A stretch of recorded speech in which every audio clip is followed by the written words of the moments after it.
I'm Doron. I'm married to Hila. I have 2 kids and 2 cats. I also work in Cloudering, which provides an API for image transformation and upload. So the short history of Deno. It's going to work. OK. So somewhere around May 2018, this guy, Ryan Dahl, the creator of Node.js, went to a conference just like this and basically made a talk. The talk was the 10 things I regret about Node.js, where he discussed design issues were implemented really at the beginning of Node. And legend has it that Ryan was actually planning to do a different talk about machine learning solution in the JavaScript space, but saw TensorFlow and decided to do this instead. So let's go over like 2 highlights from like the regrets he mentioned there. OK. No? Yeah, that's not working.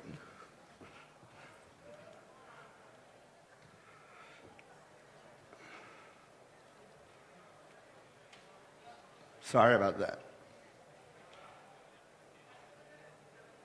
OK, so we have the require system. The first require requires a relative file, which is quite simple. It basically says if the file is there, it's going to find it. If not, it's not. The second require is basically saying I want a package from my Node modules. And there's this whole lookup algorithm, which is quite complex. You start looking at the current folder, you see if you have Node modules, if it has Express, then great. If not, then it starts to bubble up to the parents of that path, and then it bubbles up to root directory. If it doesn't find anything in the way, start looking at global places, very complex, looks for different file endings. And this is part of the documentation from Node Core that does this algorithm. It actually goes a few viewports in my Mac. Yeah, I have to scroll to see the whole thing. And I worked with requiring packages specifically, and I still can't remember all the details. It's quite a lot. The second regret is security. Now, there's a lot of things going on around module security, and it's a big issue, and it's a hot debate. And just like a month ago, UA parser.js was announced by the US government that it was hijacked. But there's more of a Node security thing. Node itself doesn't really sandbox user code, which it runs on itself, and it just opens up the entire machine, right? You get a script, you write to the file system, you write to the network. There's no real limitation. But there's more, right? So Ryan kind of had a few more things to say there. So he basically talked a lot about managing user code. Most of the work Node did back in the time was figuring out I/O event-driven stuff, and nothing to do with like NPM distribution and with the Node modules and CommonJS. All of those were like kind of second priorities. So that's why those design issues crept into the system. And 2 years later, which is very fast, Ryan announced the Deno project. Basically, in the end of that talk, he said, listen, so there's all these problems, but I've been prototyping, and basically, there's a beginning of like what I have used to done if Node was built today. And at May 2020, Deno reached 1.0.0, which is 2 years, very fast compared to Node. Node took about 5 years, if I'm not mistaken, to reach 1.0.0. And I basically started to get interested in Deno for the sheer power of reputation. Who here heard about Deno before, by the way? That's a good group. Who played around with it? That's a smaller group. Who uses it in production? Oh man, look, this guy. I'm going to talk to you later. OK. So Deno is built in Rust, and the Rust community has a thing called areweyet.com. It's a collection of websites saying, is this aspect of Rust ready? Like GUI, data, web, and kind of gives you like the nutshell of what's going on. And that's what we're going to discuss today in the talk. We're going to ask, how ready is Deno exactly? So, but before we start, we need to understand what Dino really offers. So V8, right? V8 is the JavaScript engine that runs in Node and in Chrome. It was built for Chrome. And the browser basically runs JavaScript using V8. And what it does, it goes to website, downloads random code from the internet, runs it on your machine, and quite securely. Like, it was tested with millions of websites, millions of users, machines. It's pretty much a secure system. Now, Node needs to give you access to the machine. It needs to give you access to all sorts of resources. So they chose V8 not because of the sandboxing capability. They chose because the C++ code kind of gets access to the JavaScript code, and executing JavaScript in V8 is really, really fast. Dino made a lot of effort to keep those sandboxing capabilities. Second thing is Lambda function, also known as serverless function, which is basically this ad hoc execution point on the server. You can basically have a small function, it will respond to a request. And in that space, a very known problem is called startup time. Basically, if you run a serverless function, they come and go as you please, and they can scale to a lot or scale down to 0. So during a scale out, you want that second function to load really fast. And Dino prides itself with having really fast startup time. So there's another use case for Dino, and whatever Node does, right? Because it has V8, it has an event loop, it runs JavaScript, it does the whole I/O stuff. So if you're thinking of a use case for Node, then Dino might be suitable. So that's interesting. And the last use case for Node is custom runtimes. Internally, Dino is divided to different subsystems, and those subsystems are built, tested separately. And what that allows you, basically, is to compose unique runtimes using the Dino internals. So just to spark imagination, basically, think about a database running custom JavaScript as like stored procedure. Bert Belder, I think, talked about it in a conference a couple of years back. And there's V8 basically, the way it does that basically is because Dino uses a feature of Rust called crates, which are comparable to package.json. Okay, so we need to like look for a use case right now, and where I work at, Cloud Earning, we have this API called Upload, and in that API, we basically allow our user to insert custom JavaScript code.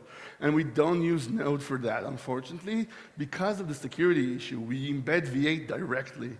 So Dino offers there's a lot of things around security, and it kind of lends itself well if we want to prototype like something and explore Dino. So the use case is, I'm getting requests off the internet, and I'm going to run like user code on my server. And let's think about the issues with running user code. So first issue is, yeah, that ID RSA file. That's a file that holds private keys. And what that does basically is, I don't want to give user access to my private keys and have them download that. So when I run it with Dino, it's going to throw an exception, and I'm going to have to give it the -- allow read permission, which is quite nice. In the same way, there's a network limitation. This is fetch. We're calling out a URL.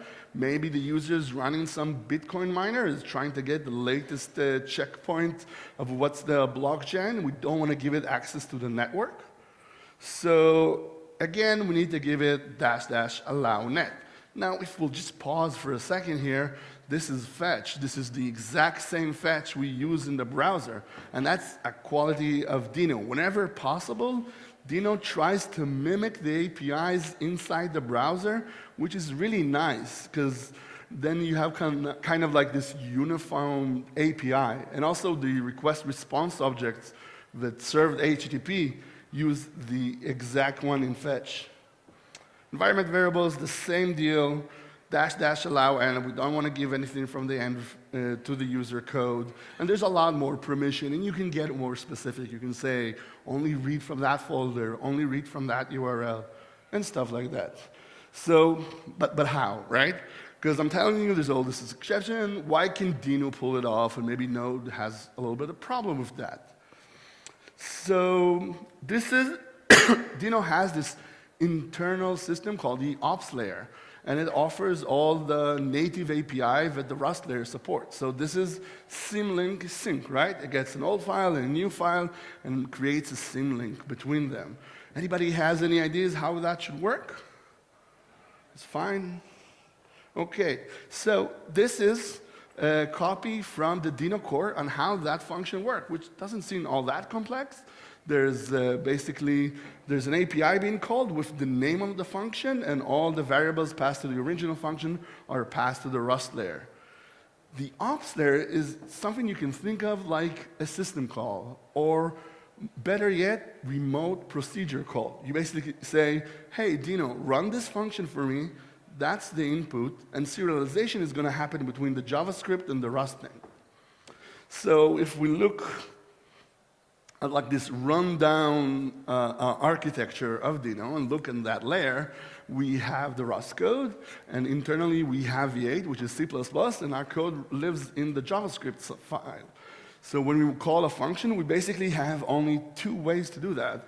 There's two ways which expose Dino's internals. That's the send and the receive callback.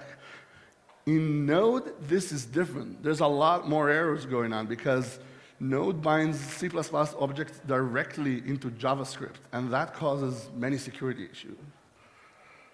So now you know, and being more sure of the security model, we can go right ahead and code. And normally when we start this project, we start off by writing a package.json, right? Package.json is a really useful file. It runs all our dependencies, script commands. We need to choose a package manager. I personally like the NPM. It's really cool. Some people like other things. And then we need to bring in types. At least I know. Some people write JavaScript. tsconfig, which kind of configuration we have. And then we're going to write tests, right? We want to have reliable code, so another choice. And a formatter. And ESLint, and by this time, debate starts to erupt in your team. What's the right formatting rules? What's the right naming rules? And I cannot be bothered by it at all because this discussion is basically not relevant. Instead of that, it could be cool to just run Dino, and Dino allows you to do that. It comes with this quite complete tool chain out of the box that lets you do all those things. Package.json, not a thing in Dino. Linting, formatting, it's all there. You can just go Dino, run this command, and it will lint for you. Now, the creators of Dino took a page off Golang and Rust, where these tools are basic. There is no discussion in the Go community which formatter to use. It's very well understood. You use Go format. And in JavaScript world, it's more like there's this kind of like a separation of communities around the kind of toolings they use. And this is a nice feature of Dino. I really hope other places will adopt this. So modules.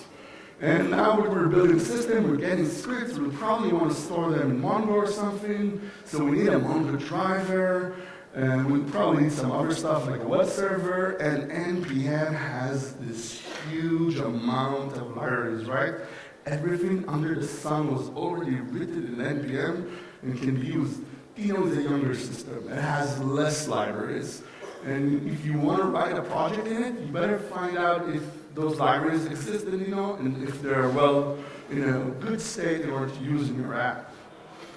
Dino offers, though, a unique thing which doesn't exist in Node, and that's the standard library. So we have the global objects of Node, and Dino offers some global APIs.